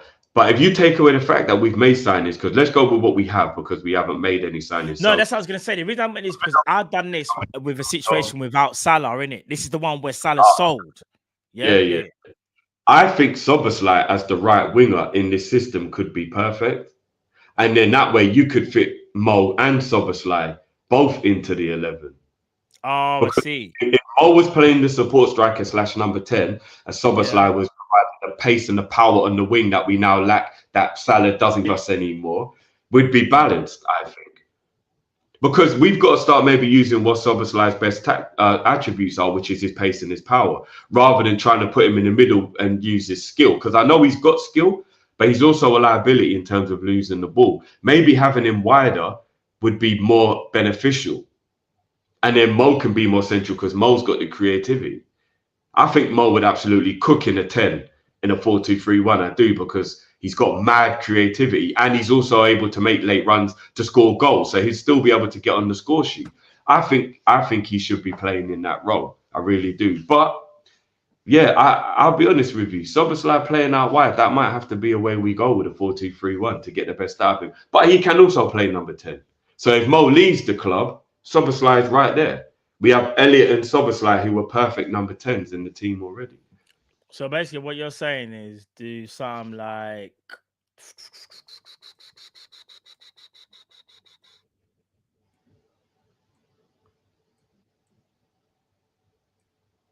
still got Everton there. We'll play them tonight, but who cares? But you get the drift, no pun intended. So you're basically saying do this. If Salah, this is with the current squad right now, the current squad. with the current squad right now, if I was playing 4-3-3, that's what I would play. You mean 4-2-3-1, Salah the 10? Yes, 4-2-3-1.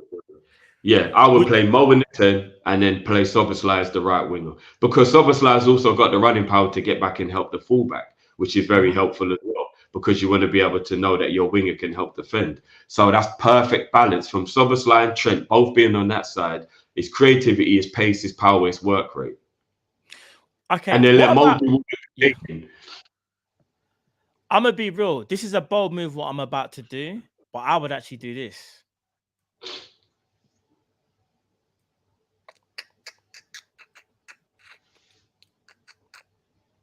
Call me a madman.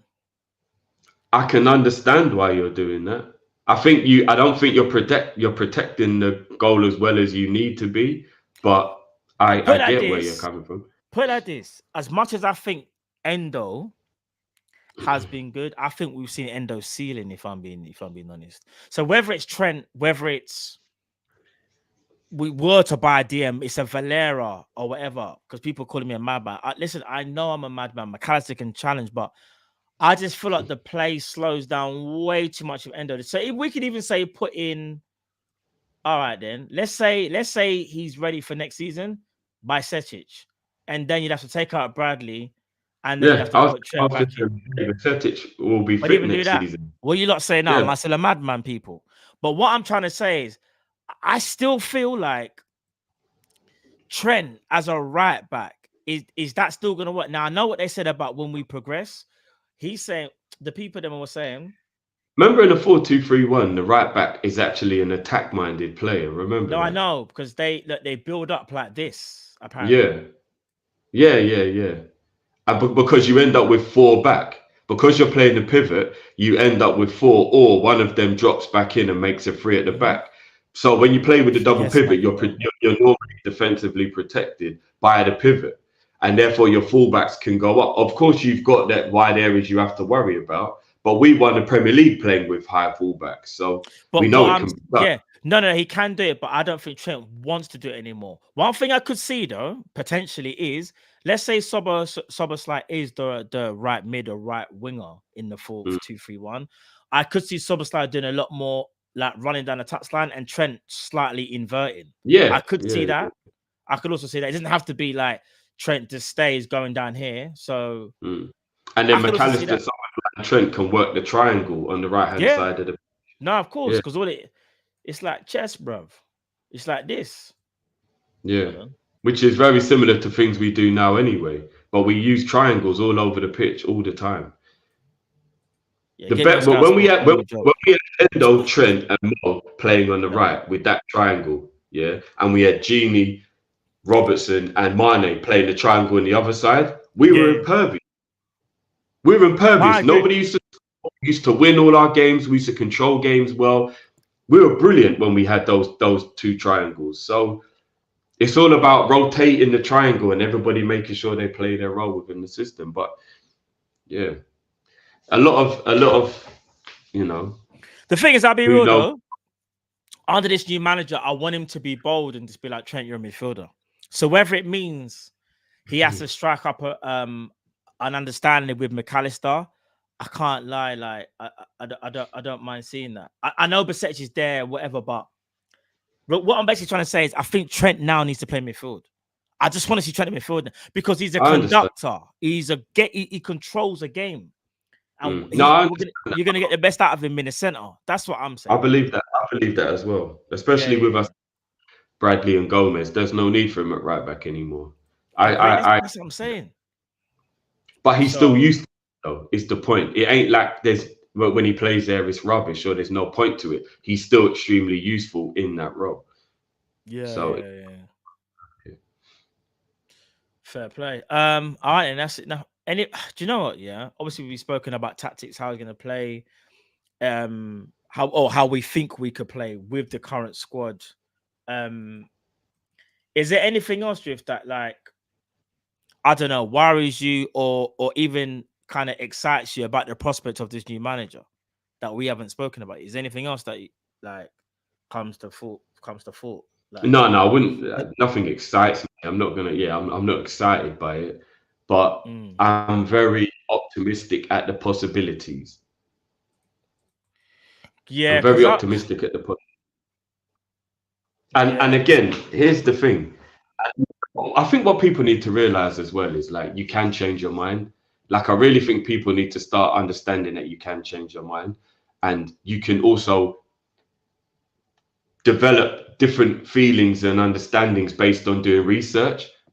And me and Matt have been doing our due diligence on Slot for the last 24 hours, especially. But even for the last few days, I've been having a look over like what this guy is about. And I did the same with Amorim. Alonso, not so much because I kind of already knew it was just in your face. Everybody was talking about it. And I have to be honest with you, lot. There's not much difference in my optimism towards the two managers between him and Amorim from doing my research on them. Like, it's not much different. Really? They're not much different. Like, and again, that's not me saying right or wrong who would be better. I'm just saying from the research I've done on both of them, I'm not going to sit here and lie to you and say I was more impressed with Amorim from the research. What about Alonso, though? But I didn't really do any research on Alonso because it's all there to see, innit? But I'm about the managers I had to do more research on because they're not as well known. You have to find out. You know what I'm saying? But I think the argument is, because he's done. It's not coming. Forget Alonso, innit? Like, we can't be angry at who we get because it should have been Alonso because Alonso chose he's not coming. It's not Liverpool's decision why we're not getting Xabi Alonso. So let's stop being like Alonso. You know what I mean? Let's stop doing the Alonso comparison. He wasn't even in the equation. It seems he was always going to stay at Leverkusen. So he was never in the equation. So let's just go with the people in the equation. And from the people in the equation, I don't think one is really that much more impressive than the other. I don't. All right, here's what I'm saying. I think I can speak for the majority of the fan base when I say everyone is so pissed off that we never got Alonso. I understand Alonso rejects us, but everyone's pissed off because I think he was the overwhelming favorite, not just because he was an ex-Liverpool player, but because of his achievements right now and what he's just achieved is absolutely mind-boggling. Me and you spoke on the phone, yeah, and you obviously we agreed on this. We said, you know what, yeah, You see Alonso, he might actually have that kind of Pep DNA in him, where like he could be that next like sort of like breed of manager where takes the game to like another level. And again, he could be just be a one season wonder, but I do believe what this guy's credentials are, we would have taken to Alonso so easily that if we would have got Alonso, no one ain't saying nothing bad other than, can he do it in the Prem? But I think 99% are basically saying, nah, bro, we're going to cook with Alonso. We're going to cook because he understands Liverpool. He understands a way of playing. And it just seems like he just knows so much already. He's basically like an elite manager in the waiting, so to speak, potentially, if his stock continues to rise and he keeps progressing with Leverkusen. I don't know. We have to forget it. No, we have to forget. But I think that's why people are.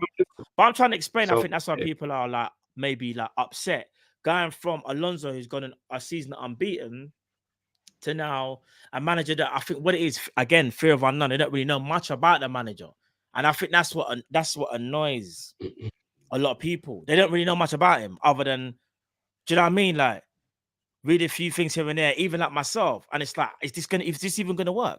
But that's what I'm saying. All I can do and what you can do is just present things in the best possible way. And it's up to people to decipher how they want to decipher it. And all I'm saying is, I know we ain't the first choice. I know we ain't. And I'm probably going to sit in maybe even after 2 games and be like, bruh, what did we do getting this guy, fam? I can't even lie. Or I might be like, oh, you know what? This guy might be cooking something, you know. So it's hard. We don't know. Yeah, and we won't know. We won't know. Give man a chance, though. One thing I say, people, give man a chance. Give man a chance, man. You know what I mean? Whoever it is, give him a chance. Don't just write him off and he hasn't even done anything yet. So, like Cam J's just said, he rejected Spurs. I said it. That means he believes he's better. With all due respect, that means he thinks he's better than Spurs, and I like that because that means that he's got a self-confidence of not wanting to. So for everyone who's thinking like, "Oh, we'll just be mid-table or top 4," he would have gone Spurs if he just saw himself as a top 4 manager, because Spurs are a top 4 team. But he was like, "Nah, do you know what? Nah." And if I'm not mistaken, he was their number 1 choice or their second choice. Like they really wanted him. Hey, so, Jeff, I just got some bigger Tway. He just tagged me in this.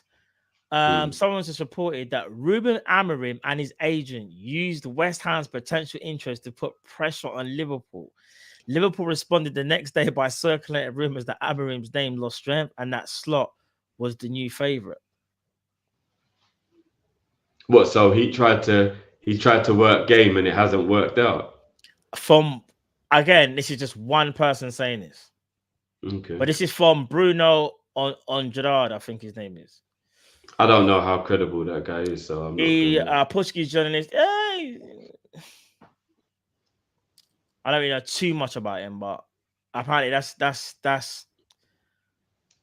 I don't know. It seems I don't know if that's someone's playing chess and someone's playing checkers out here, bro. I don't know.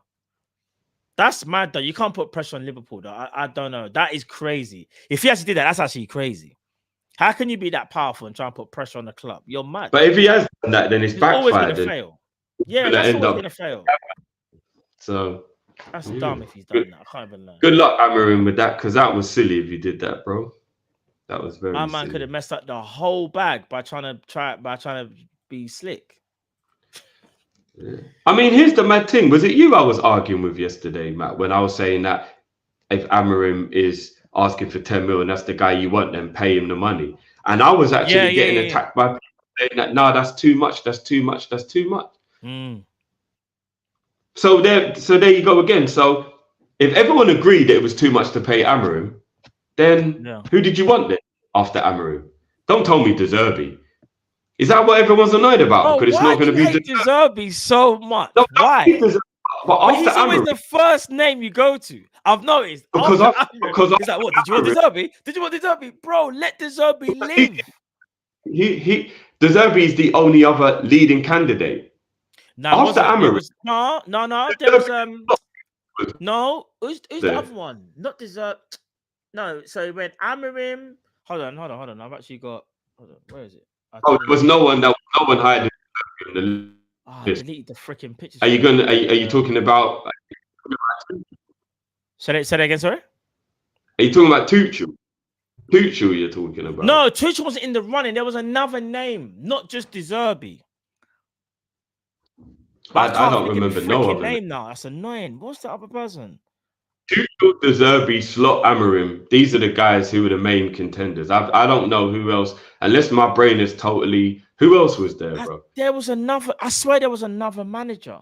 Spoken about people like we've spoke about people. I'm talking about people who are actually being spoken to by Liverpool in the running. No. We've been doing a lot of speculation about. That's the one. No. There was a report saying Liverpool were looking at that's it. No, the names I mentioned: Thiago Motta and who won the Italian league a minute ago? Inzaghi. Oh, Simone Inzaghi. Yeah, those names are actually mentioned as well. No, but those are just rumors, though. There's no legit link to that, though. No, bro. There's been in a few articles. No, because bro, there's been in a few articles that Liverpool. There's even rumors that we're looking at Fonseca. There's a few rumors going around. Concrete. I know. But there have been some, I say, creditable journalists that have said these are kind of this is like the shortlist that Liverpool are kind of going through, and these were some of the names. Gary Neal was mentioned, but I think that got debunked that he was never his name might have been on a list, but just as far as it was just on a list, that was it. But yeah, from what I saw, deserved the top running. He was definitely in the top running. That's why I've mentioned him. Yeah, he was. But De Zerbi was still in there. Yeah. Yeah. There's some rumors that we've been looking at Fonseca. Oh, okay. Yeah, that is mad still. Inzaghi is a good man. I think Inzaghi is a good manager. I think he's a good manager still. He's good. Yeah, that's like a good manager. I'm Guan, innit? Again, I'm gonna take my sabbatical. I'm gonna assess the situation while I get my mental health right. And then because I'm in the anger stage of grief at the moment with Klopp leaving. So I've got to go through all the stages, people. Once I've gone through once I get to acceptance, I'll be back. My sabbatical will be over. But I'm going through the stages, you know what I'm saying? Shock. It started with shock. I'm in the angry stage right now. So as you can tell, it's a big deal for me to be this positive. But we'll see when I get back from my sabbatical. I don't know how long it takes to reach acceptance. I may never get there, Matt. But it's gonna be a mad next season, you know. Just Lab says, what's Slot's tactics? Who is a good comparison? Do you know what, bro? No disrespect.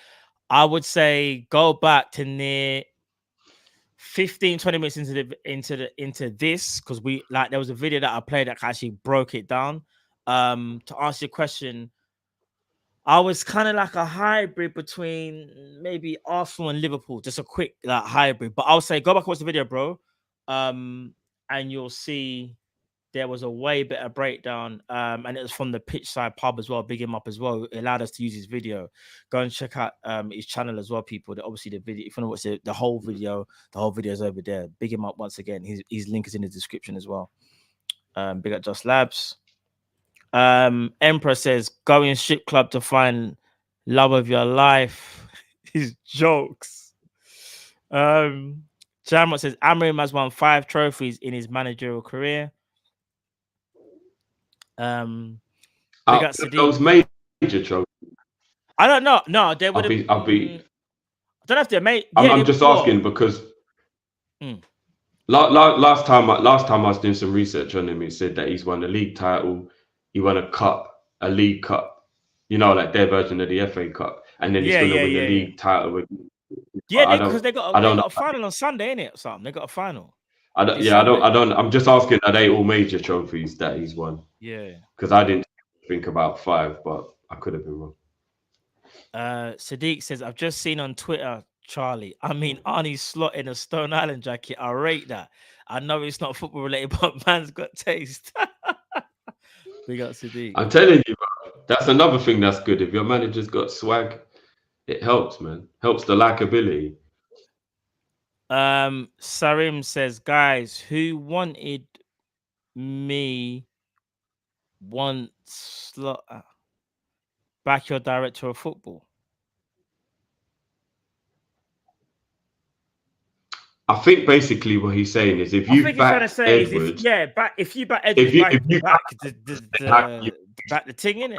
when that's what I said earlier. Edwards is you lot's GOAT.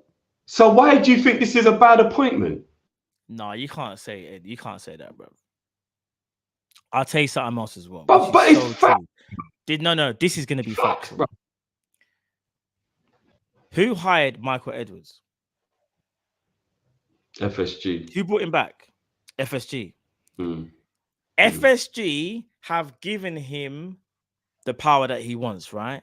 But what he's able to do is that stems from them. No, but what I'm saying is it stems from them. The only missing stone is a soul stone on this gauntlet, and we need to see whether he's willing to risk it all to get No, but hear this. Though. All jokes aside, you hear this, yeah? FSG have told Michael Edwards, obviously you're the football man, but you still have to work within parameters. Whether the budget, yeah, obviously everything else, Edwards is his thing. But what I'm saying, let's just say, for example, there's a budget, and trust me, with FSG, there is a budget, bro. I'm gonna be real. You know, there's a budget, and they'll probably be like, "Oh, if we can't get the Pep Guardiola or the flipping Ancelotti or whoever, we got to find one of the other guys, Michael. We'll leave that up to you. That's your team." So even though Michael Edwards is in control, it's FSG that are still pulling that string. They brought Michael back. But not only that, what you're seeing from Michael is just an extension of what FSG want. It's that simple. I got attacked. So you can't really just blame Michael Edwards. You got to blame FSG, bro. Do you know what I mean? You got to blame FSG as well. You can't just blame Edwards. So am I like? Yeah, you are a bit. Yeah, you was like. Yeah. I think. Am I back? Am I back now? Am I? Yeah. Yeah, Bob. I brought up FSG the other day. Remember? Yeah. What? Remember the other day? I brought FSG up the other. You're breaking up. Yeah. FSG are still the biggest issue at Liverpool. Oh yeah, but and I kind of got shot down for it. You can't bring FSG back into this. No, I was told I can't bring FSG back into this. What, for the managerial? That's what I was told at the time. For the managerial appointment, or just for everything. No, but I think what it is though is that everyone knows everyone knows our owners are what's, dare I say it, holding us back. Let's keep it a buck. Because if we had, say, even an Aston Villa owner, yeah, someone who's just willing to spend more. Because another extract that really, really, really annoyed me was, Slot manages to perform sort of like miracles with us with a certain budget, and it just made me think like, we're going there again, aren't we? Yeah, we got to find a manager who's gonna have to work with some certain restraints in it. He's not gonna get the same amount of financial war. He's not gonna get a war chest basically like the others. Like basically, let's keep it apart. We've got American owners, yeah, and what's so crazy is we still will never spend probably the same amount as Arsenal. That's at least we should be doing, but we can't even do that. That's the bit that really frustrates me, bro. I'll be real. Nothing gonna change with these owners. So all we can do is try and make the best of it. You know what I mean? We got no, done already. We got Gang and Deep. Do you think Edwards favors Arne Slot as he knows he will not challenge him and Hughes when it comes to transfers and will be a yes man? Going down the project route may take a few years to compete. He's not a yes man. Bro. He's not a yes man. But at the same time, remains to be seen. He wasn't, maybe not previously, but it remains to be seen what it'll be like for Liverpool, because parameters can change at different clubs, innit? Yeah, but if you stand on principle, which I would hope, you don't just change in that regard. He's not a yes man. He's not a yes man. No, I'm not saying it. But in terms of the transfers thing, that will be very interesting to see. We'll know soon enough when we do get new transfers and it says who was leading the charge. PR says, to be fair, we got to back him. FSG and Edwards don't really mess up signings. Biggest problem is he seems to play like Pep. You can't beat Pep playing like Pep. Do you agree with that, Drift? No, you can't. You have to play different. You're lagging a little bit. Oh, lagging quite a bit. MNE4 says, honestly, Ainge is an example of how managers from less competitive leagues can succeed. I still expect top 4 because our squad is better than Spurs. Oh, it's about 100%. No contest there, in my opinion. Sadiq says, don't be mad at Liverpool / Edwards be mad at Amorim. Yeah, I hear that as well, Sadiq. I hear that. And big up Sadiq again. He goes, try play us for E-Day tonight. Backfire in his claw. Big up Sadiq. It's true though. If you try to play mind games, it ain't gonna work, bro. It ain't gonna work. You get me? Soren says, did you not know anything about Slot? But after reading up on him, I might actually think he's better for us than Amrin would be. You never walk alone. Big up. No, so I didn't know anything about Slot until, I don't know, about 24, 48 hours ago when I tried to do as much research as I could, people, and present you with what I found out, like how the team plays, management style, all them things there. So yeah, you never know. He might actually be, but I guess sudden time will tell, innit? Time will tell whether that is the case, whether he was a better fit than Amrin. Yeah, what's this? I'm right now because I was going mad jumping. Yeah, you're back now. You're fully back now. Still Cool. Bilal says, I'm waiting for breaking news. LFC open talks with Kopish. So are we, Bilal. Bro, I'm saying for now, we could lead you lot to the promised land, you know. I can't even lie, blood. I tell you one thing. I can't see Liverpool working with us. I think we're the least YouTubers because we're just too honest, bro. No, don't say that, fam. Don't say that. We're just too honest. Don't say that. You might mess up the bag in the future. Don't, you know what I'm saying? You know what I'm saying? Things can change. Things can change. I think I've said way more stuff in the past, but yeah. I think we've all said quite a few things. I can't even lie, especially me last season. The clubs don't like the honesty. I can understand it. You don't want somebody directly telling you how poorly you're doing or whatever. It is what it is. Someone said, "Imagine Carl." The funny thing is, be honest, 100%. Let's be honest, 100.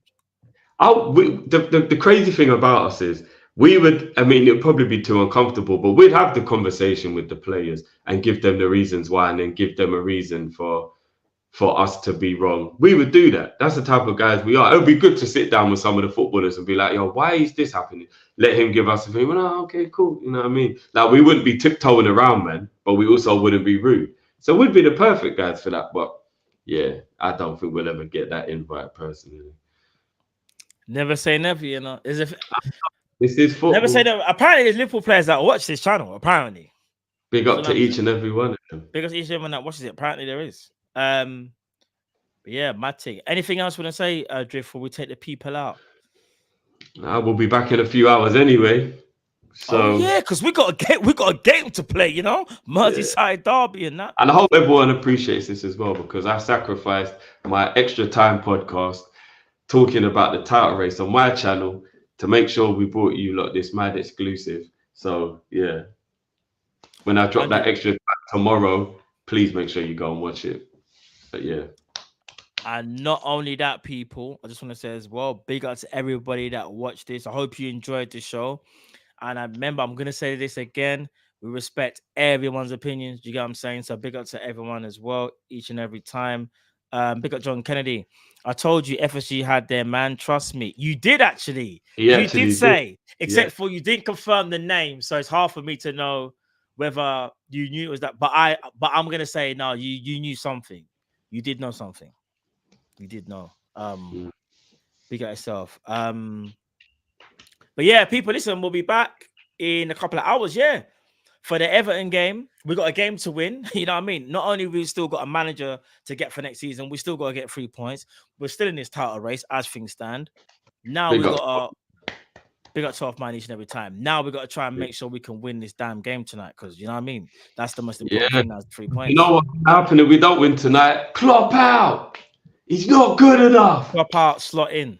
You know what I'm saying? on that one, but yeah, it's a mad thing. You've just created something there. Don't do that, bro. I know. Do that. Let me not.